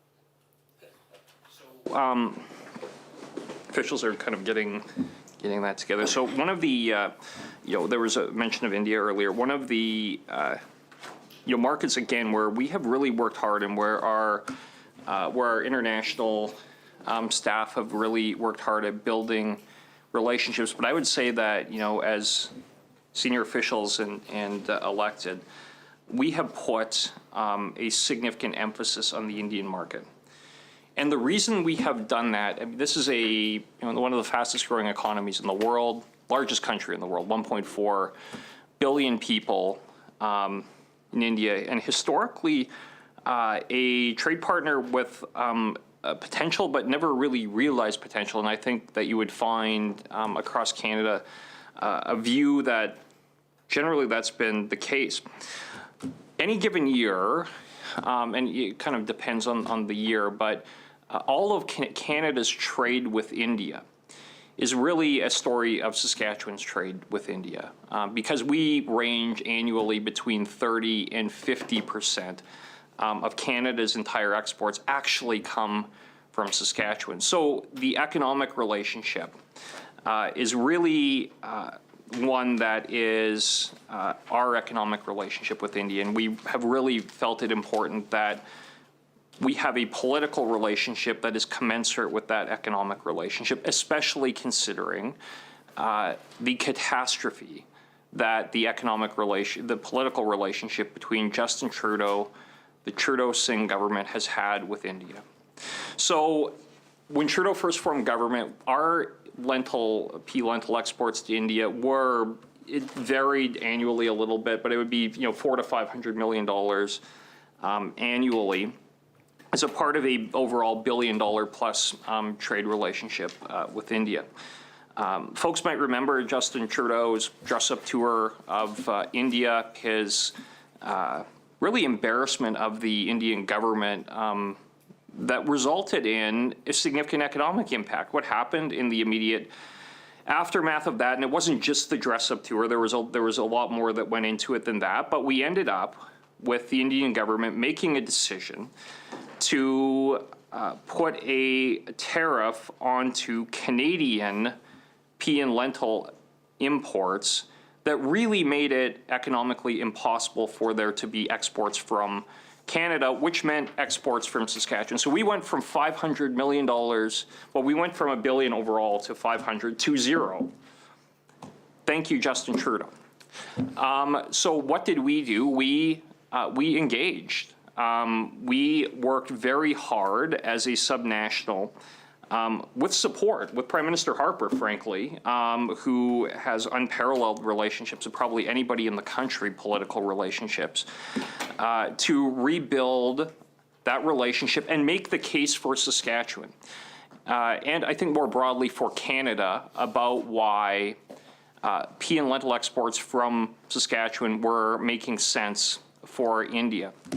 So we personally met with the most senior decision makers in the Indian government, a number of their ministers, including Minister Goyal, who obviously was the minister who carried the file within the government of India, plays a very significant role in the Modi government, and who we have a very good relationship with.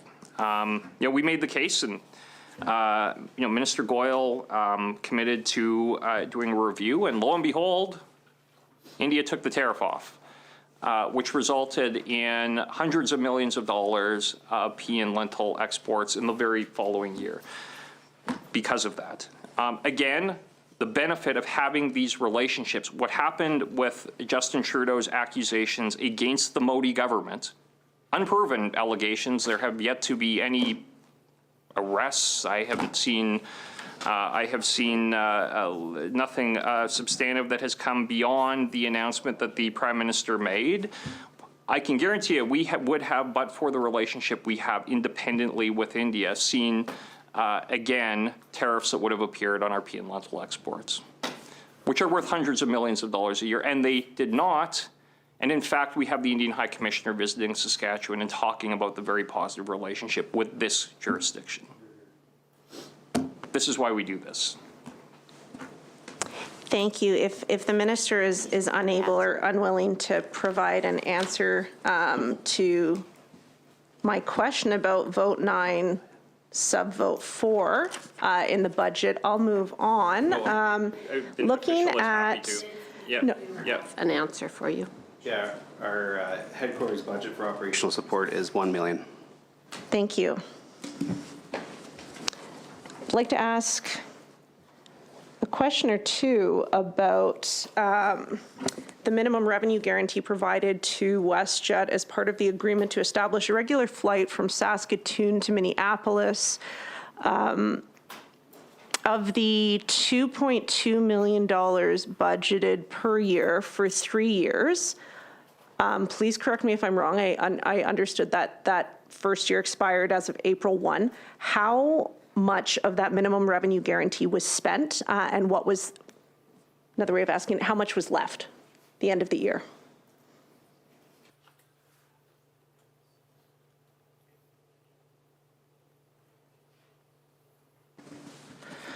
Tyler Lynch, Assistant Deputy Minister for the Economic Development Division.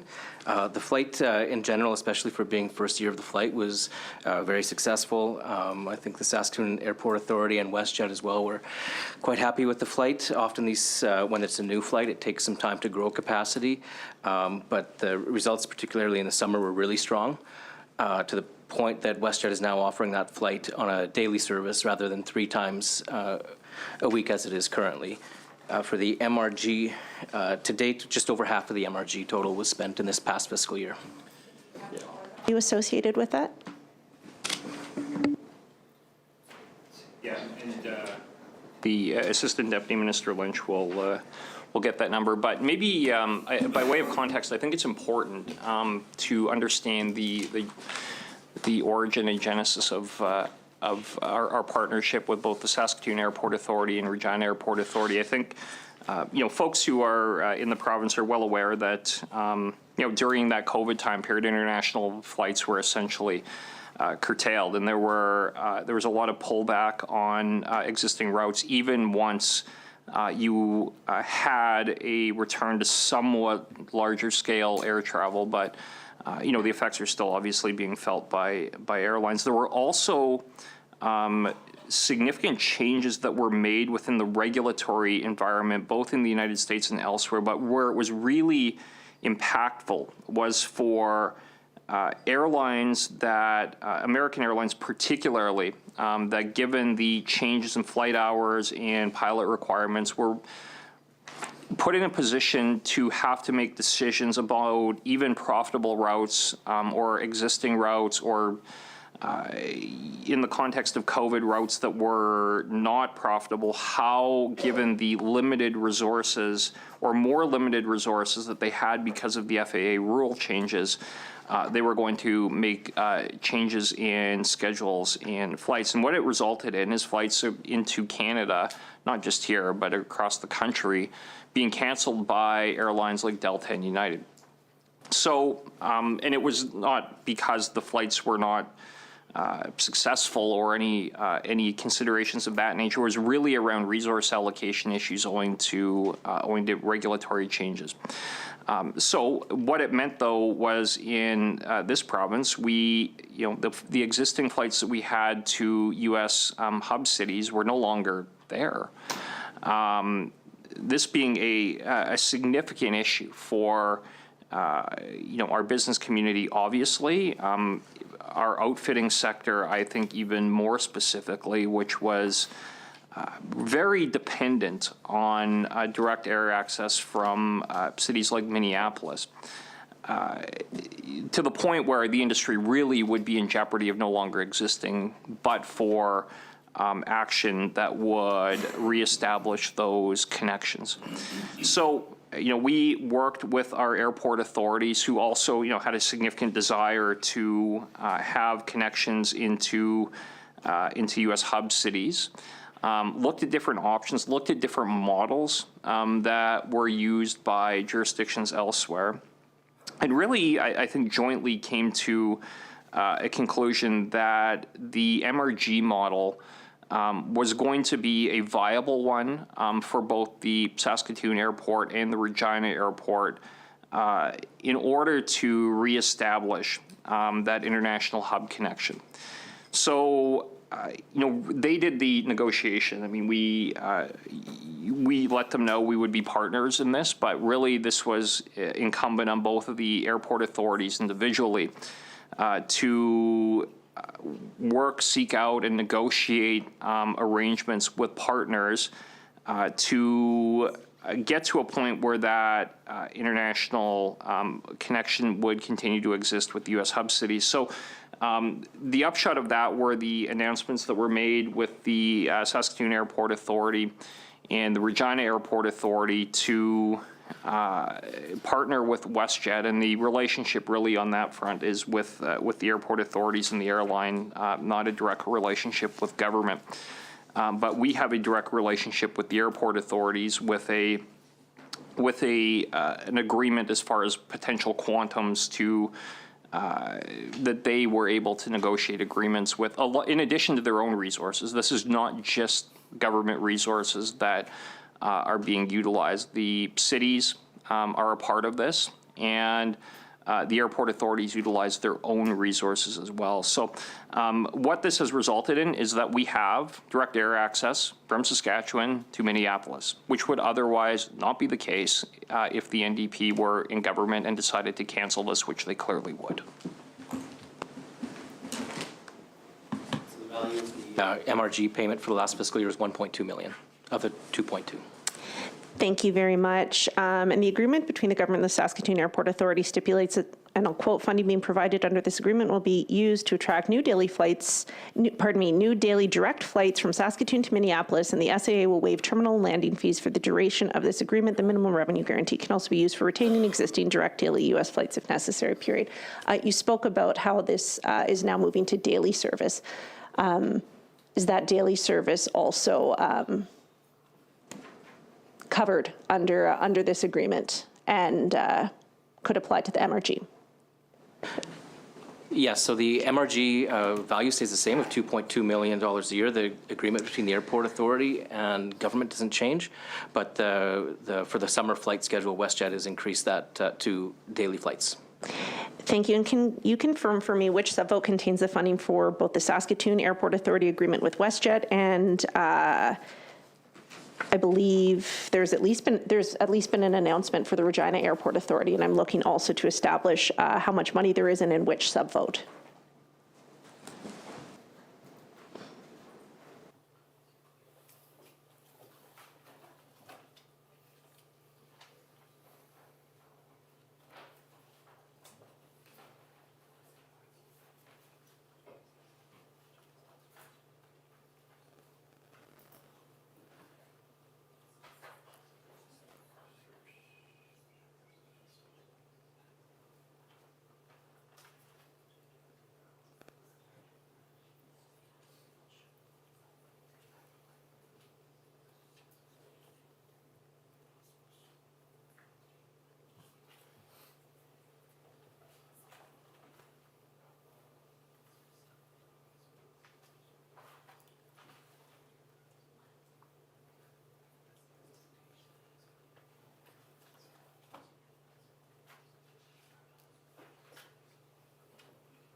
So both MRGs for Regina and Saskatoon would be contained within the Economic Development Division subvote 3. And the amount budgeted this year? $2 million. Okay. For Regina? No. Or for both?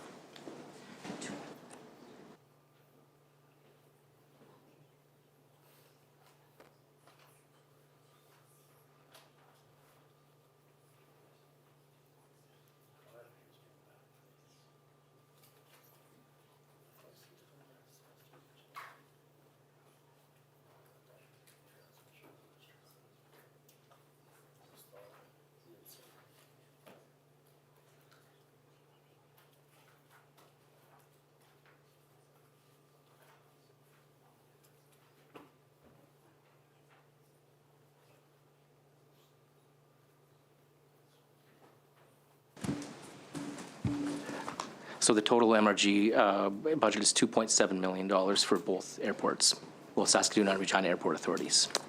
Thank you. Thank you very much.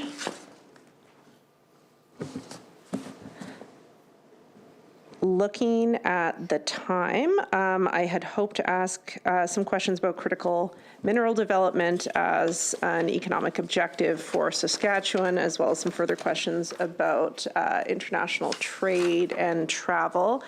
But I suspect we'll have limited time remaining.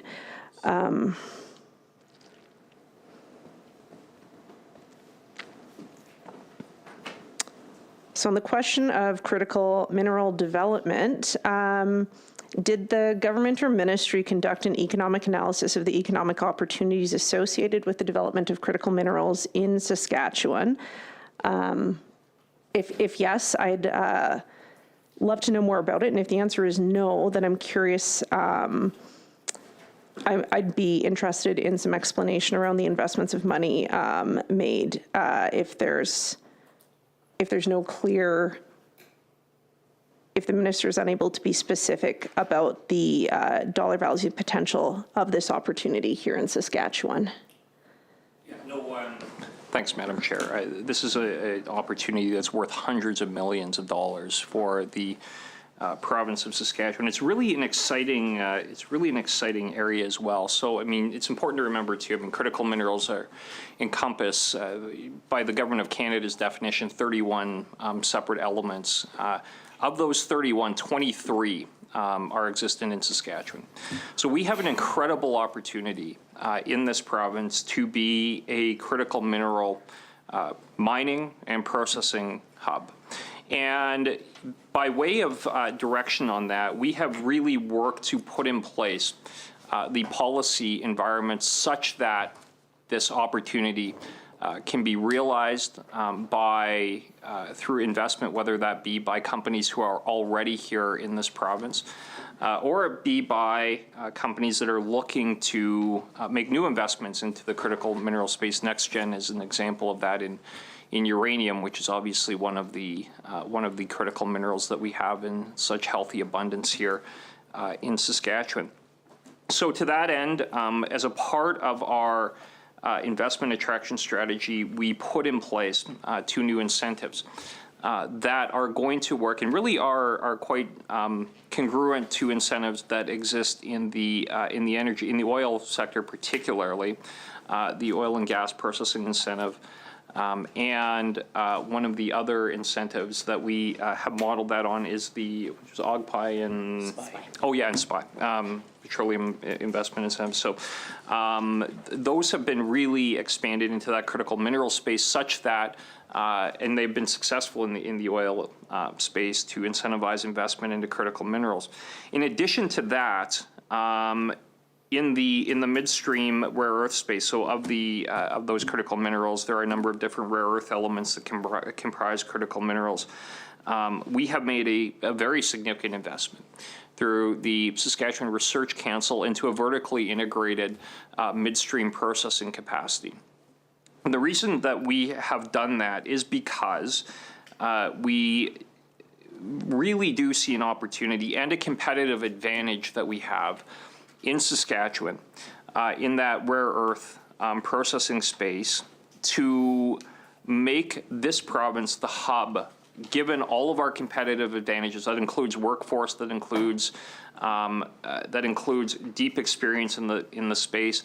That includes, frankly, the ability to actually get a mine built, which in most parts of the world is impossible, which is why we have the second highest ranking in the world as a jurisdiction in which to make investment in the mining space, BHP, obviously being a testament to that.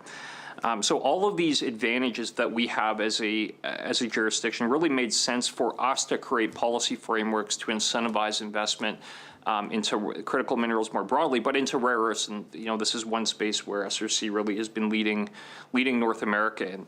So what that means is that we are, just the other day, a couple of days ago, I referenced it in my opening remarks. One of the very first agreements the Republic of France has ever signed with a subnational jurisdiction was with Saskatchewan. And the reason for that is because of all of these advantages and the progress that's being made in critical mineral both mining, refining, processing, and supply as a reliable from a friend.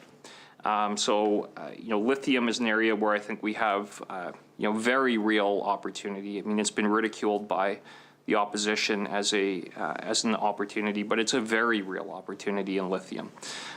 So that is another space that we have been working in, but with regard to rare earths, we're very excited about that project. I talked about that a little bit in SRC estimates, but that space and obviously putting in place the policy environment on critical minerals to incentivize even more investment into those industries. Thank you very much. Why has Saskatchewan not joined the regional energy and resources tables that have been set up between the provinces, the federal government, and municipalities that are underway in 9 other provinces? And as a consequence, if there's no such table in Saskatchewan, how does the government propose to access federal funding for the development of rare earth minerals and their processing that other provinces are currently accessing? Well, number one, the federal government have been a partner in the rare earth project. So Minister Wilkinson and I made an announcement in, I think, December. I had met with him in London that really kind of put the final, Jody was in attendance as well. We had kind of negotiated the final outcome and made the announcement in, maybe that was in January we made the announcement, but Minister Vandell and I just made an announcement as well at SRC, and that was really focused on recovery rates of our rare earth resource.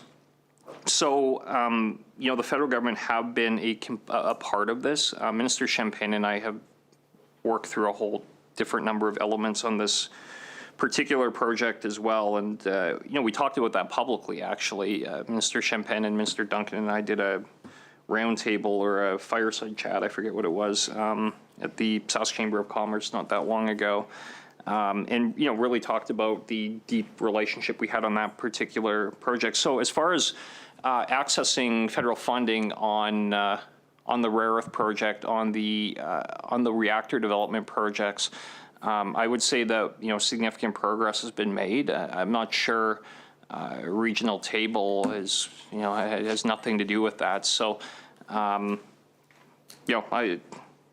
leave that. That's probably Minister Ryder's question to answer in a more detailed context. But I would just say that as far as critical minerals, rare earths specifically, I think there's we've worked well because this is an area that has an interest for Canada, a strategic interest that goes beyond just a economic project of itself.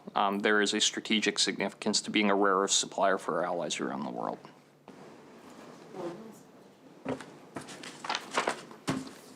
I think I'll leave it there. Thank you. You know what? I'll leave it. Okay. Having reached our agreed upon time and seeing no more questions and considered these estimates that have been before us, we will now adjourn consideration of the estimates for the Ministry of Trade and Export Development. Minister, any closing remarks? No, well, thank you, Madam Chair, for your work, and thank you to the committee for questions. Appreciate it, and really a very special thank you to our team at Trade and Export, so our leadership group here in the room, but through them, our entire team at TED who work every single day to make Saskatchewan a better place and attract investment and grow our economy. Okay. Ms. Young. Thank you very much, Madam Chair. I'd add my appreciation again to all the officials and public servants working in the ministry here tonight, as well as behind the scenes, as well as appreciation to yourself, my fellow committee members, clerks at the table, good folks at Hansard, and broadcast services, as well as everyone deeply engaged watching at home. Thank you. Thank you. We will now take a recess till 6:30.